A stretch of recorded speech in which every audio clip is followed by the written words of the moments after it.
Don't worry about it. Yep, we're live. Here we are live and direct from Evanston Public Library. Good evening, ladies and gentlemen. We are here with Jessica Cooper. She is the Interim Workforce Development Manager. We're going to get that interim taken off, though, ladies and gentlemen. We will get that interim taken off. How are you this evening? I'm well. This weather has kept me a little, but I'm here. We're here, right? Yes, Another we day. are. Yes, we are. Another day. Yes, we are. Yes. Well, the way I like to start off every show is, who are you? I think aside from, the cliche response of being a daughter, a friend, a sister, I like to say I'm a young Black professional who is passionate about my community. I say young Black professional because it's funny, we just had this conversation.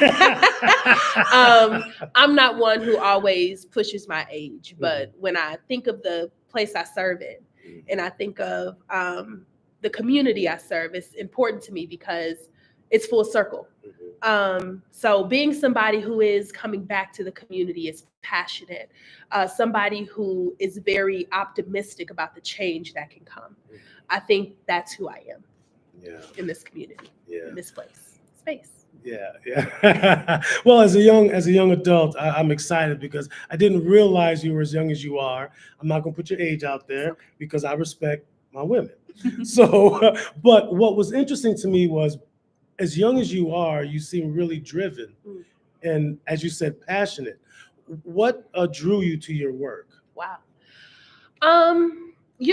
Workforce development and basically just what I do in general has never been a thought of mine, honestly. Like, who would have thunk workforce development would have been it?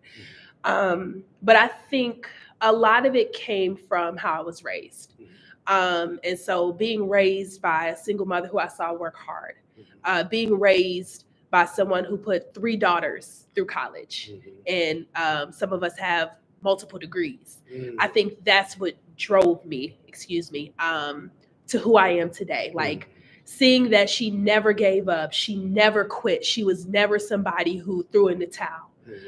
She was always determined to reach that end goal, and she made sure her children did it regardless of what it cost. And so I think daily, she's a motivation for me. Daily I think about how can not only I make my mom proud, but how 10, 20 years from now, when we're raising that next decade, we're raising our generations up, how can we ensure that we have instilled the same things that we were taught into us. So those are the things that drive me. I think another thing that drives me is really understanding in the community I was raised in.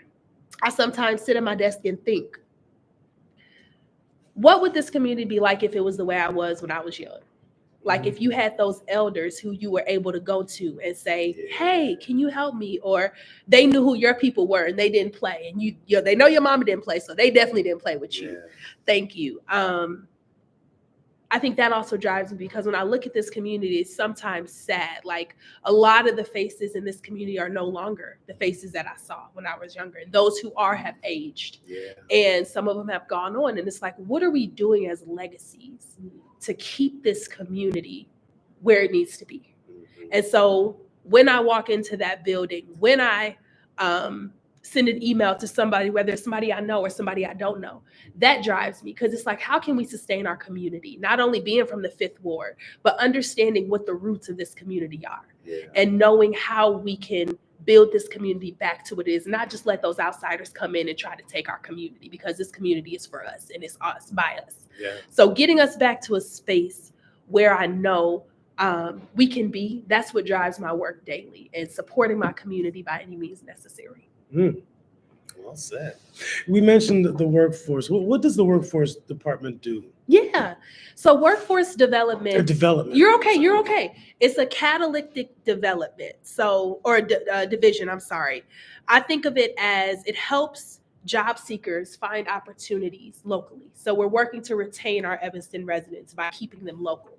as part of the local workforce. While on the other end, we build opportunities and networks with employer partners and resource partners. So, for instance, one of the largest headquartered industries or organizations here, we work to maintain relationships with them so that at least 5 to 10 individuals are hired by their company day or yearly, annually. Aside from that, we work to facilitate a lot of the uh, networking when it comes to setting the standard for workforce development in the city. And so, this being a very new department in its infancy stages, one of the newest divisions in the city of Evanston, we really try to set that standard for what workforce development should look like in the city. So, again, it focuses on getting people jobs, but not only jobs, building careers. It focuses on building relationships with employers and resource partners in Evanston. So we sustain that bridge to employment. But it also focuses on figuring out what workforce looks like in this community, not only from an economic stance or a community development stance, but it figures out what is needed in this community, what industries are needed. So 5 to 10 years from now, we can bring bigger corporations and have satellite offices here. So that's an ultimate goal of ours. And then also the last component is to build out internal workforce development. So I always tell people, and I'm not afraid to say, you got to get your house in order before you can go and try to organize or address somebody else's house. Facts. So internally, the city has a lot of work to do. And so we're working to make sure we can support that in any way possible. And with a lot of things, in transition, modernization is at the peak of that, as you all know, it's public information. And so we want to have a stake in that because we have one of the most innovative divisions through the city. We have a demographic of young people who are excited to bring change and be change agents of Evanston. So that's really what workforce development entails. And do these jobs, do they paid training? Yes. Yeah. So we make it our mission and our goal. It's actually one of our strategic priorities to make sure every Evanston resident we touch, ages 18 plus, to at least obtain some type of workforce opportunity. So whether that be on the job training, whether that be internships, and it has to be at a minimum rate of $18 per hour. We make sure we provide competitive, sustainable wages because at this time in life, who can already afford live with $18 an hour? So we push to make sure we can get that above that, but that's our starting point where minimum wage is 15, I think 30 or something like that. We make sure people have those extra $3 in their pocket per hour so that they can sustain. When we've done our demographic analysis and figuring out if we all know the most underrepresented wards and marginalized wards in Evanston, we focus a lot of our efforts on those wards. That's one of our other strategic priorities, underrepresented communities, the 2nd, the 5th, and the 8th wards in Evanston. And so we target all Evanston residents. Wait a minute, I live in the wards. 2nd ward. Hey, we prioritize. Because again, it's about building our community and supporting our community. So true, Yeah. so true. What has been the life-forming incident in your life so far? Life-forming incident. I think it's more recent for me. Okay. I feel like for me being the youngest of 3 girls on my mom's side, it's like, I was always a spoiled baby. I'm still the baby. My others don't want to admit it. That's never going to change. That's never going to change. But I think most recently, and I haven't shared this, I think the loss of our grandmother on my dad's side kind of was like a change. Now, granted, I was the youngest. My grandmother, I moved from Texas when we were 2, and my sisters were more so raised by my grandmother. But we would go back in the summers and we'd see her. And we lost her in 2021. And so after that, it kind of was like an awakening because I didn't know my grandmother on my mother's side, my maternal grandmother. And my mother was raised by her sisters and her brothers as well. And to know that she had a part in being raised by my grandmother, it's like, and then the grandmother who raised all of her children, it's like Black women are just untouchable. Yeah. And so I think that was a wake-up call for me because it was like the Black woman who instilled something else into another Black woman who instilled stuff into me is gone. She's no longer here physically. Spiritually, she's still here. But understanding how she pushed, how she was always just so ingrained and focused on her faith, and how she instilled that into us. And then even on my mom's side, her sisters, and how she instills it into us daily. I think that was something. Never lose your faith is what really woke me up. In 2021, I moved back from Missouri. I went to college there, and I stayed there for 4 years after college. And it was time for me to move. I had a real life-altering situation that almost took me out fully, full transparency. And I had to get up and leave. And so from there, it was really like, all right, this is not how it's supposed to be. Let's get up, let's wake up, and let's really take the time to figure out how you're supposed to move. And so that faith, the backing of family, and really realizing who I am and me, how to value myself, it allowed me to realize, okay, this is who you are. Step into who you are. Step into who you've been called to be, and move. That's it.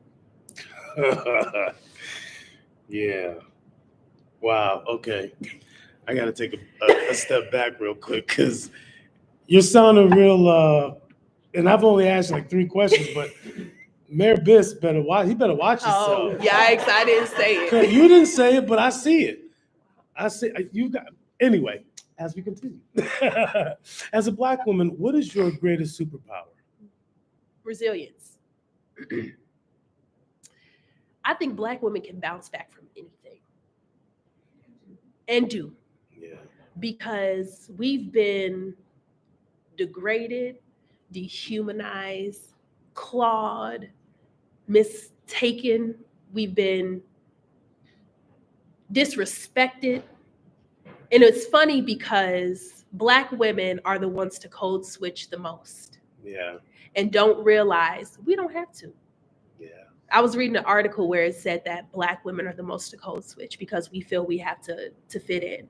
But at the end of that article, it said that, and excuse my language, I don't give a damn who thinks of me in any type of way. I'm a Black woman.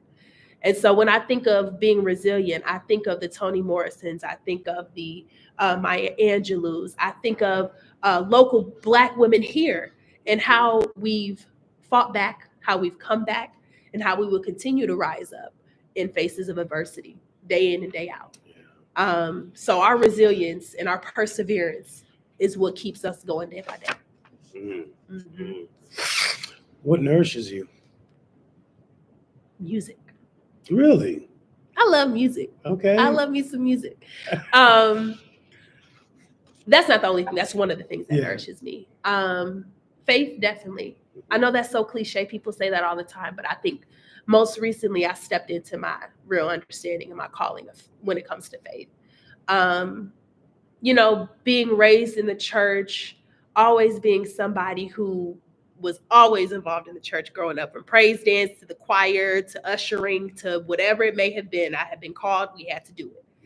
And so going off to school and then also being involved in school and then coming back, I kind of took a break because I think it was just more so going through the routine and not understanding it was really what I was supposed to be doing. It was about the relationship. And so I had a moment where, it was just like, okay, it wasn't questioning, but it was more so just like, okay, when it comes, it comes, it goes, you know what I'm saying? Yeah. But I think within the last year and a half, really, I've had to tap in. Go ahead. No, go ahead. I really had to tap in most recently in the last year and a half because the challenges I faced, not only professionally, but also internally, I've had to kind of really put those aside and realize that my faith will supersede all of this. And so daily, that's what nourishes me. And I think, of course, listening to my favorite artists, my gospel artists, first and foremost, and then my sultry artists that really when you come into my office at work, I have my music playing, I got my smell goods, and we are vibing. You hear me? We're vibing. And can't nobody tell me nothing else because that's my space and that's what keeps me sane. And so you got my quotes all over the office, my scriptures, that's me. You walk in, people confused, you're not supposed to be here. get out. Right. It's not for you. Get out. Yeah. So yeah. that's kind of what nourishes me. Yeah.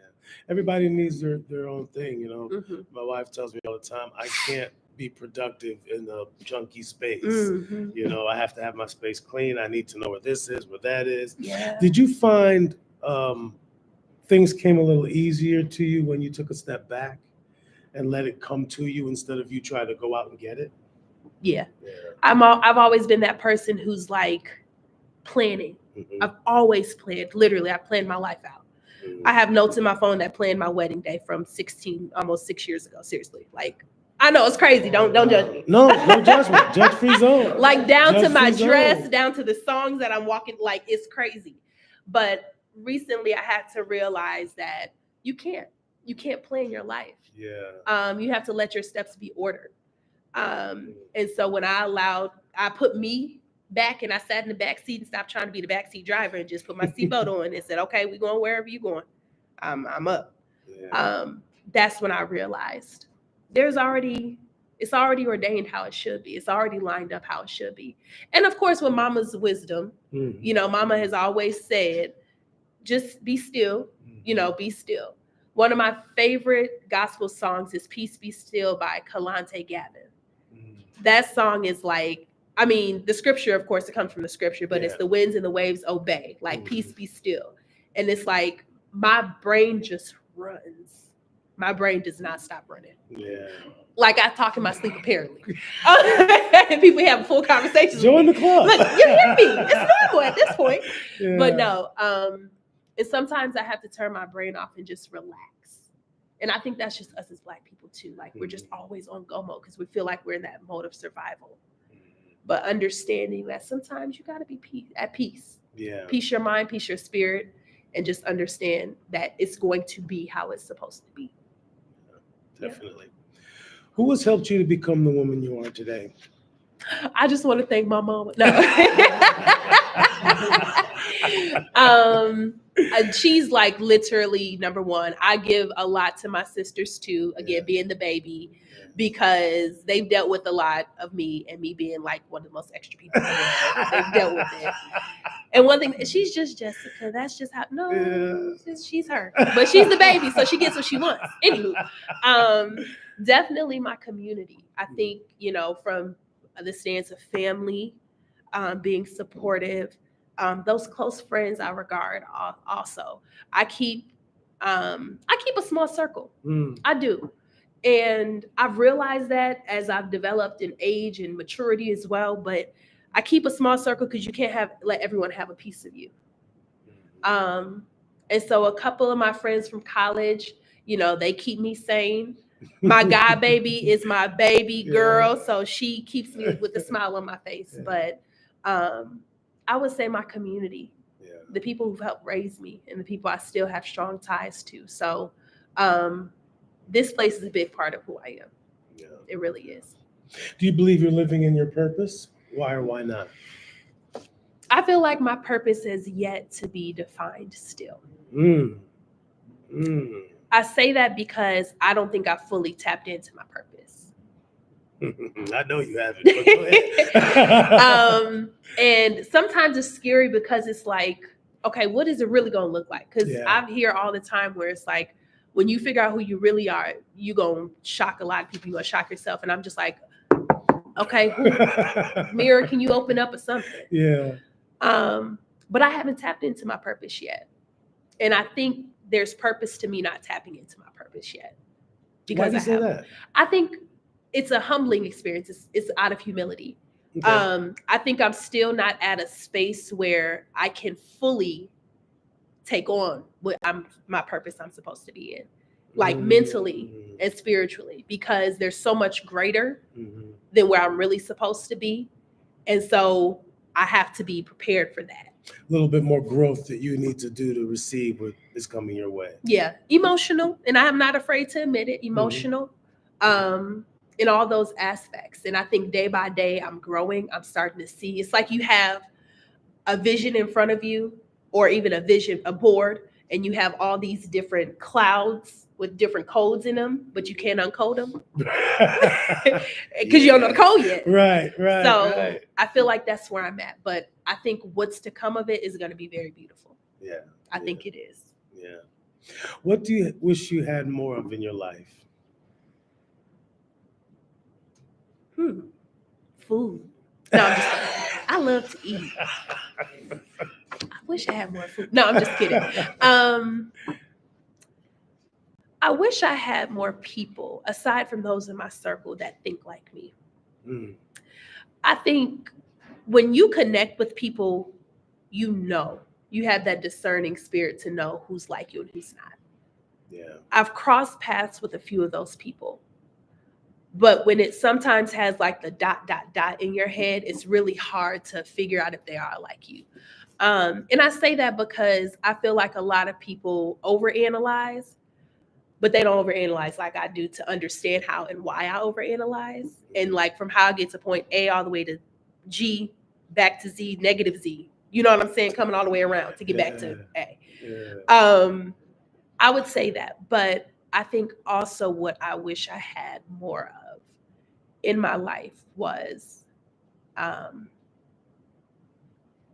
more people who had the same passion and drive for this community. They're here. Mm-hmm. And the people who have the passion and the zeal and the drive are doing the work. Maybe it will unfold as time continues, but I think even younger minds, more people, that to come back, more of my classmates, more people younger than me to come back and be put into position to be change and to make change.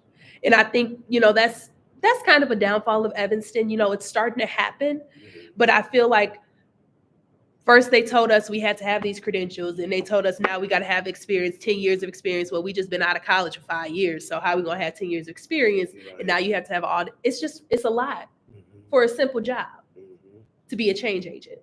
And so I think if those two things were like creating an equation, we'd be unstoppable. People would just not understand how Evanston is running, and it would be a good reason why they don't understand. Yeah, I totally agree. Yeah. Totally agree. What would it look like if you were only doing what you wanted to be doing? That's a good question.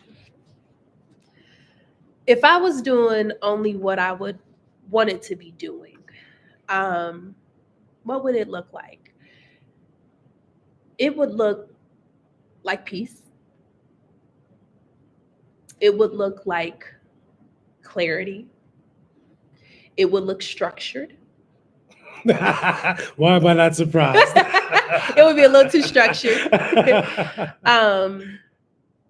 But it would also have an impact in what I wanted to be doing. And so things like what I want to be doing, let me give you a couple examples. Having seats at the table that have maybe not immediate change or impact, but are on the way to that change. Having seats at the table with people who genuinely desire to bring nothing but goodness and happiness into this community. Having seats at the table with people who want to see certain initiatives play out in the way they should. If it were up to me, if I could wave a magic wand, I hope that's not a question. If I could wave a magic wand, we'd have in the 5th Ward, we'd have all types of shopping centers. We'd have all types of businesses. That's what I want to be doing. I want to be building those businesses. I want to, own some property in the 5th Ward that's affordable, that we can have as generational pass downs. Those are the things I want to be doing. Those are the things I desire to do daily. Can we? Not necessarily, but I feel like if we could, that's where it would be, and that's what I would be doing, and that's what it would look like immediately. Yeah, that'd be beautiful. Man, you hear me? I'm imagining it now, and it's just, yeah. Yeah. What are you most focused on right now, and why? I think I'm most focused on, I'm gonna put my professional hat on real quick. Okay. Developing an innovative division that the city of Evanston hasn't seen, but also giving space for growth and development, regrowth and redevelopment. That's professional. That's what I'm most focused on. So creating order and structure, again, organization and clarity in systems and processes from an operation. I'm a very operationally driven person. So figuring out how to really focus on that, focus from a stance of also helping people understand the role they play, how they show up, and whether their showing up is impacting positively or negatively, and helping them understand, okay, how I'm showing up ain't how I should be showing up. Let me figure out how to re-show up. Right. So that's professionally. Personally, I'm focused on defining who Jessica is. I think, and I'm gonna just say it, at pre-30, I'm just in a space where I've checked a lot of things, thankfully, off of my box, but there's a lot more to accomplish. And so understanding what that path looks like, again, not rushing it, not trying to plan it too much, but really diving in to see who are you going to be in the next 5 years, getting a glimpse of that and accepting that for what it is and stepping into it. Are you starting to get a glimpse of who you are going to be in the next 5 years? Slowly. Slowly? Slowly. What do you think? Whew. I don't know. She's a force, I'm telling you. She is a you. force. I don't know. I really can't. I feel like it's coming day by day, but I can't really put a name to it. Okay. So like I see pieces of it, but I can't put a name to it. She's a force, I'm telling you. Thank you. Who are your co-conspirators? The people that help you. Okay. Who are your co-conspirators? The people that help you to meet the challenges facing you.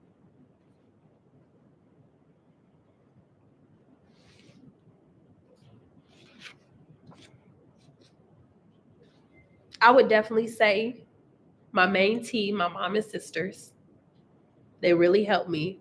I think my sisters really have helped pave the way in figuring out, okay, not this route. This is not for me. Okay, maybe not that either. So some of those struggles, that even that I've been blinded to. You know what I'm saying? Things that I didn't have to go through. Them and my mom have really carved that and moved that out the way. I would say definitely the man above. He really, look, let me tell you, you gotta have some conversations with him because he really helps. I find myself in my office sometimes where it's like, Yeah. And it's not even that it's just me, but it's like, how? It's just a how question mark. Yeah. And so sometimes I have to remove myself from the emotional attachment and the frustration that it produces and say, okay, we're here. Get some clarity, get some guidance and wisdom, and keep it pushing. And then my team, I love my team. I keep saying day in and day out, like, our team is a force to be reckoned with because we are a young team. Yeah. And I would say a young Black team. Yeah. And so all of us in some way, in some right, are established educationally. We have the base foundation in understanding how to operate in this space. And we're about to tear down some walls because we have a different way of thinking. And I think I'm super excited for that because it's not like, even in this space I've stepped into, I still lean on them. Hey, what are y'all thoughts? Give me some feedback. Because when you're building a team or when you have a team, it's not just about what one person says and delegating. Everybody has to pitch in. And so these struggles we face daily, whether it is, again, from our place of work or whether it is personally, like not only from a business stance or professional stance, but just like yesterday, I had to take a day off because I can't do this. I'm tired, y'all. I'm sick. I felt it in my body. Yeah. And they said, if you respond to an email, we're gonna fight you. We're gonna fight you for real. And so it's just having people in your corner who are always walking with you and holding your hand. Titles don't mean nothing to me. Yeah. I'm me. Yeah. Regardless. Yeah. And that's the only person you know how to be. That's the only person you know how to be. Yeah. And so those groups of people, and he's not really a person, but you get the Father, Son, Holy Ghost. Yeah. Him too. What can your community support you? Love that question. Speak up. Attend stuff. Come out. Be present. Mm-hmm. I think our elders have done what they've needed to do. You know, it's time they pass the baton on. Yeah. Because they've set the foundation. We got to keep it moving. So the children, the grandchildren, the great-grandchildren who are now in this space, who are the working generation, who have the ties and the means to create change. Mm-hmm. Let's go. Let's make it happen. Let's stop being about the conversation. Let's stop talking about everything else, and let's build our community, rebuild our community to how we want it to be, because we have the opportunity to. Yeah.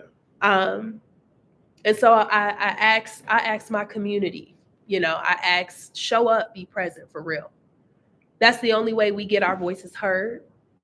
Everybody else can show up. Everybody else can speak about something. But we wonder why we're not able to get forward movement and progress in this space. Yeah. Our voices aren't heard enough. Yeah. Whether it be voting, whether it be public comment at council meetings, whatever it may be, our voices are not heard. And that's why our stuff is not happening the way it needs to happen. It takes one show up. It takes one conversation, and it takes one form of execution to make stuff happen. Yeah. It's very true. And the interesting thing is, the more you show up, the more you're inspired to do things too. I attended one of the school meetings for Bessie Rhodes. My son goes there, and I couldn't understand some of the words that were coming out of these people's mouths.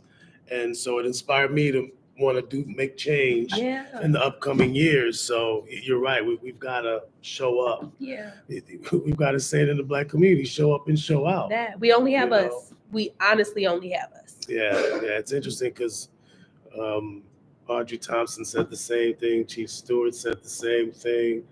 Councilwoman Harris said the same thing. So it's definitely a problem. What visions do you have for your community?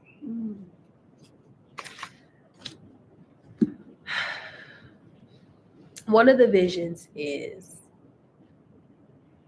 to be a part of changing the trajectory of those economically disadvantaged.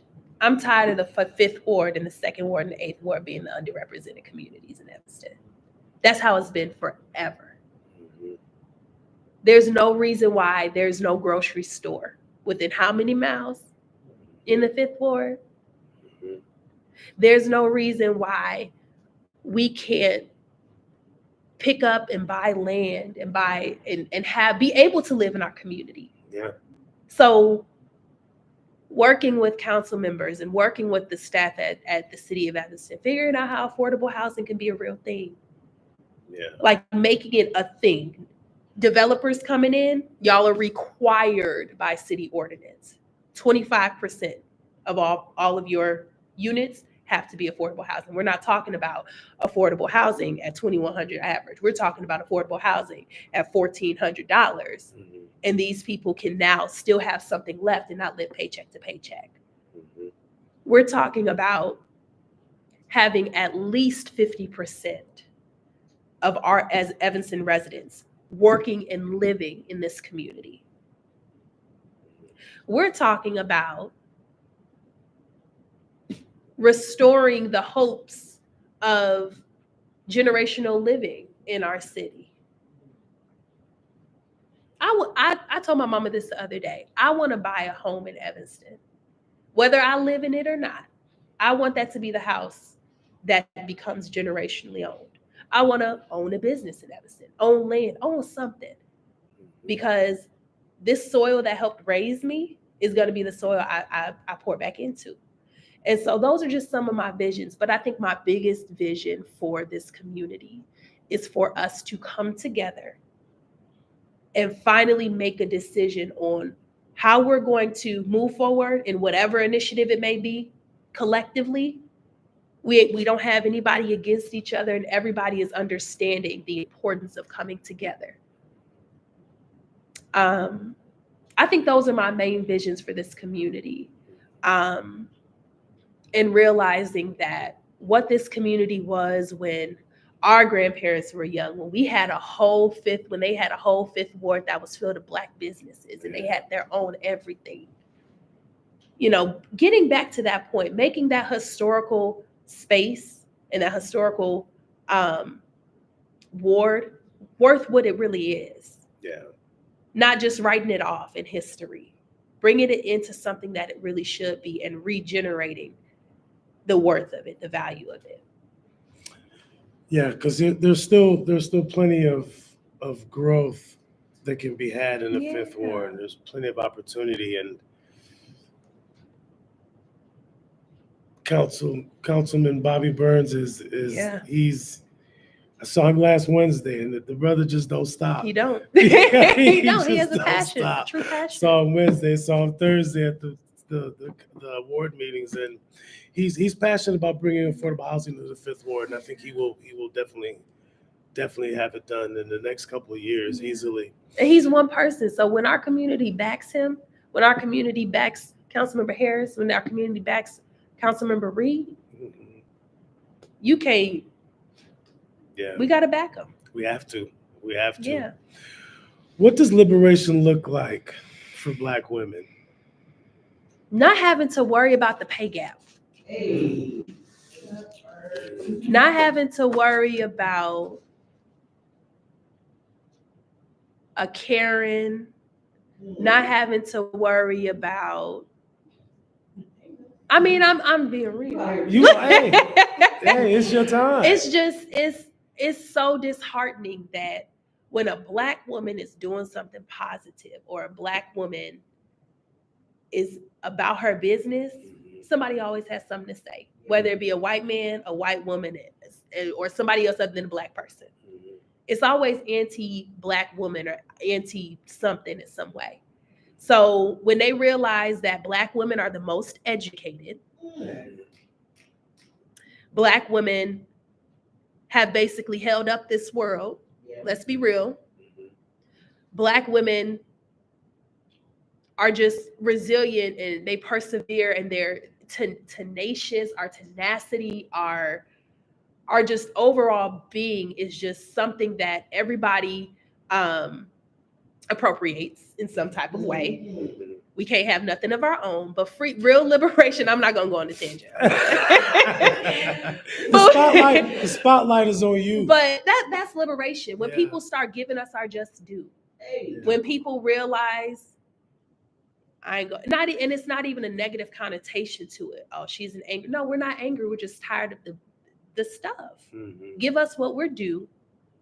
Provide us with what we desire, and keep it moving. If you can give a white man who has less education than us and who has gone through just because he knows who, it's about what he knows and not, or it's about who he knows and not what he knows. Yeah. And his daddy can give him something, and Black women got to go through this long, tedious process. I see that this is upsetting to you.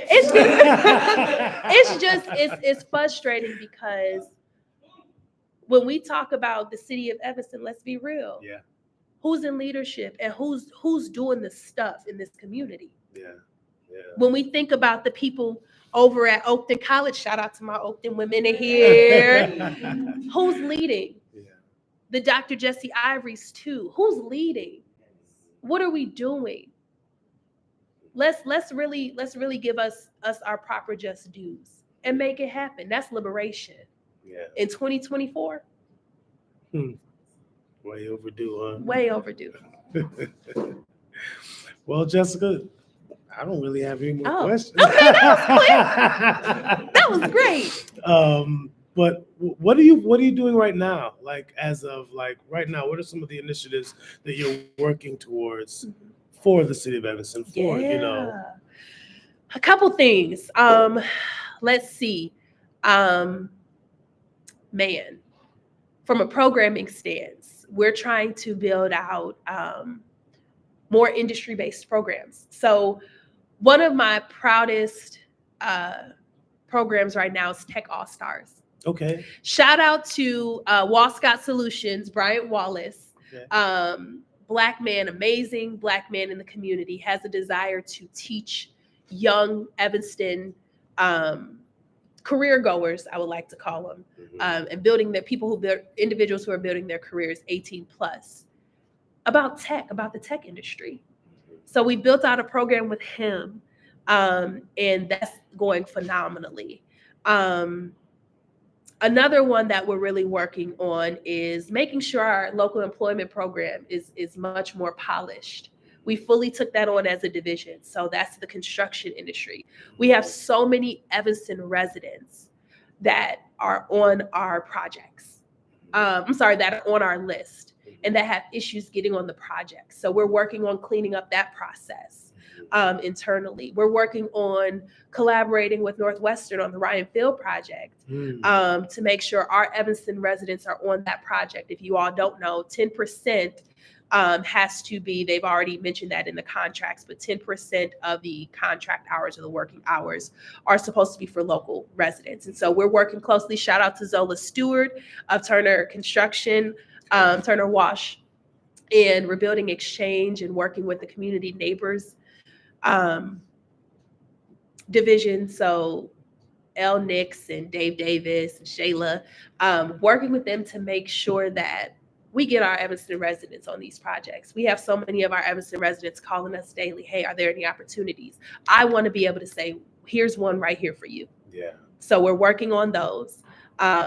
Making sure that these wages are livable. Yeah. In Evanston. Yeah. And so making sure workforce is at the face of that, figuring out how we can really support that. And as I mentioned, we subsidize some of our workforce training programs. So if Evanston residents, anyone 18 plus, is wanting to go through one of our core career industry programs, by any means, where we have space, we're willing to bring our Evanston residents and support them. And we don't turn anyone away, but we primarily focus on our underrepresented communities and our underrepresented residents. And how can they get in touch with you? How can they reach you? Feel free to reach out to Workforce Development at cityofevanston.org. You can hop on the website and fill out a form, the city website under workforce development, and fill out a form. And it goes to our career development coordinator, who sets up a career intake assessment. And then we figure out what opportunity is best for you. So we're not an employment agency, but we put people into careers and we build longevity for them in their life. So, more simply put, we don't fish for you. We teach you how to fish. That's right. Right? We That's don't give right. you a fish. We teach you how to fish. Yeah. That's important. Yeah. Jessica, this has been great. Thank you. This has been great. You are you're well on your way to a career path that I know I see, but I don't know who else sees it. But it's gonna smack you right in the face, and the opportunity is gonna be like, here I am. Wow. Right? And all you're gonna have to do is this. I received that. Thank you. You're very welcome. Thank You're you very for welcome. this. Thank you for being a part of this. Absolutely. I want to thank you very much. As we come to the close, my next episode is going to be, what month are we in? We're in April. April 15th will be Chef Q. If you don't know, you will know soon. May 1st will be Jackie White from the Aux. May 15th will be Miss Eva Coley.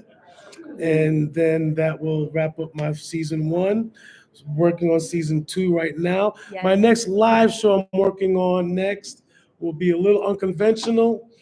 I'm gonna gather all my ladies that made my season 1 a success, and we're gonna have us a brunch. Okay, So you're Bruce. involved. You're invited. Yes. So, also, please go on the website, ourunseenroots.com. Buy a T-shirt, buy a mug, see some of the shows that you missed, and let's stay connected. This thing is going to grow. This summer, for Father's Day, I'm going to have a Father Black Dads podcast. So please stay connected. Thank you for being with us, and we're out of here. Thank you. Shout out to Jessica's mom too. Thank you, son. Shout out to Jessica's mom too, because mothers don't get enough love. Shout out, Mama. Yeah. They lead by example. Yes. Lead by example. Thank you. Thank you, This everyone. is everything. I love Thank this. you. Thank you very much. I'm trying. You ain't trying. You're doing it. You're doing it. This is great. The city needs to support you for this. Yeah, You hear me? Yeah, there's a couple of grants that they have, so I'm just trying to figure out ways to get some money to do it. You applied for the entrepreneur support grant? I saw it. Okay. I think it's the end of April, or Yeah. the end of April. Yeah. So I'm looking at ways to make that happen for me. Absolutely. So and reach out to Neil Reeves if you even email me, and I'll send you that. Do you get the economic development newsletter? No, I don't. Okay. So if you go on the city website, or if you type in City of Evanston newsletter subscription, okay, all you gotta do is put your email and your phone number in, okay, and you'll subscribe. And make sure you choose economic development. Okay. And all of the grants and anything for small businesses will be on there. Sweet. And I'll even send you over some links. Okay, when I get home, I'll send you over some links so we can get you applying for that, because this needs to be big. I appreciate it. Thank you very much. Thank you. Newsletter. Got it. Cool. And I'll even connect you with Neil. I'll connect you with Neil. Okay, cool. If you haven't met him. All right, Thank sweet. you so much. You. I'm so Thank proud you. of you. Thank you. Oh my God. You about to run Evanston. You think I'm joking? I'm joking. You about to run Evanston.